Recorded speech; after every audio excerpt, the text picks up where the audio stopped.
तो दोस्तों, भारत और न्यूजीलैंड के बीच आईसीसी चैंपियंस ट्रॉफी 2025 के फाइनल के लिए पिच का चयन कर लिया गया है। जी हां दोस्तों, आपको बता दें कि दुबई में खिताबी मुकाबले में बस अब कुछ ही घंटे का वक्त बचा है।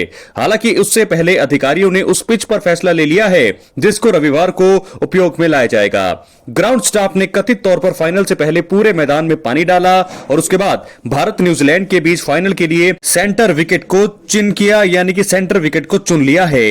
ये वही विकेट है जिसका उपयोग टूर्नामेंट के ग्रुप मुकाबले में हाई प्रोफाइल भारत बनाम पाकिस्तान मैच के लिए किया गया था।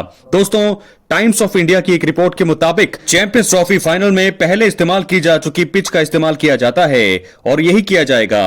अमीरात क्रिकेट बोर्ड ने दुबई में पिचों के लिए अपनी 2 हफ्ते के आराम की नीति को बनाए रखा है। दरअसल चैंपियंस ट्रॉफी में भारत के मैचों से पहले वहां ILT20 की मेजबानी की गई थी और ऐसे में भारत और न्यूजीलैंड के बीच फाइनल के लिए पहले इस्तेमाल की जा चुकी पिच का उपयोग करने के अलावा आईसीसी के पास कोई अन्य विकल्प नहीं था। तो ऐसे में इस पिच का आखिरी बार इस्तेमाल जो है 23 फरवरी को भारत बनाम पाकिस्तान मैच के दौरान किया गया था। अब इसका उपयोग 9 मार्च को चैंपियंस ट्रॉफी के फाइनल में किया जाएगा।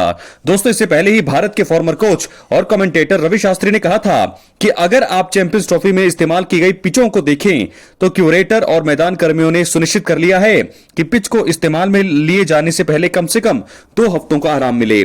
यहां तक कि जब ILT20 चल रहा था तब भी मैच से पहले 2 हफ्ते तक भारत बनाम बांग्लादेश मैच के लिए इस्तेमाल की जाने वाली पिच का उपयोग नहीं किया गया था। उसके बाद भी क्यूरेटर ने इसी तरह का दृष्टिकोण अपनाया है।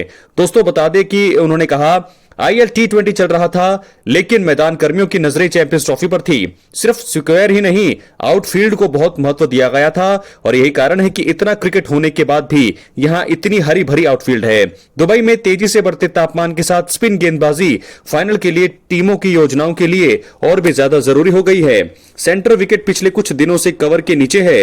विकेट का पहला लुक शनिवार को सार्वजनिक किए जाने की संभावना है। दोस्तों, हालांकि भारत और पाकिस्तान के बीच मुकाबले को देखें तो मैच लो स्कोरिंग रहा। पाकिस्तान ने टॉस जीतकर पहले बल्लेबाजी करी और टीम 49.4 ओवर में 241 पर ही सिमट गई थी। भारत की ओर से स्पिनर्स 5 विकेट ले गए थे जबकि तेज गेंदबाजों को 3 विकेट ही मिले। और आपको बता दें कि वरुण चक्रवर्ती उस मुकाबले में नहीं खेले थे और भारत ने 42.3 ओवर में 4 विकेट गवाकर ही लक्ष्य हासिल कर लिया था।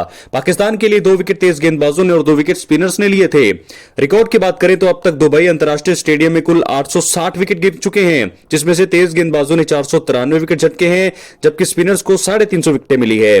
अन्य तरह के गेंदबाजों को 17 विकेट मिले हैं। 2023 वनडे वर्ल्ड कप फाइनल के बाद से दुबई अंतरराष्ट्रीय स्टेडियम में कुल 9 मुकाबले खेले गए हैं। 123 विकेट जो है वहां पर गिरे हैं और इनमें से तेज गेंदबाजों ने 70 लिए हैं जबकि स्पिनर्स ने 50 विकेट लिए हैं। अन्य तरह के गेंदबाजों को 3 विकेट ही मिले हैं। और दोस्तों, वहीं बात करें भारत की तो भारत ने दुबई अंतरराष्ट्रीय स्टेडियम में अब तक कुल 10 वनडे खेले हैं और 9 में टीम जीत दर्ज करने में कामयाब रही है और एक मुकाबला टाई रहा है। तो वहीं न्यूजीलैंड ने यहां 3 मुकाबले खेले हैं, 2 में उन्हें हार का सामना करना पड़ा है। एक मुकाबले का नतीजा नहीं निकला।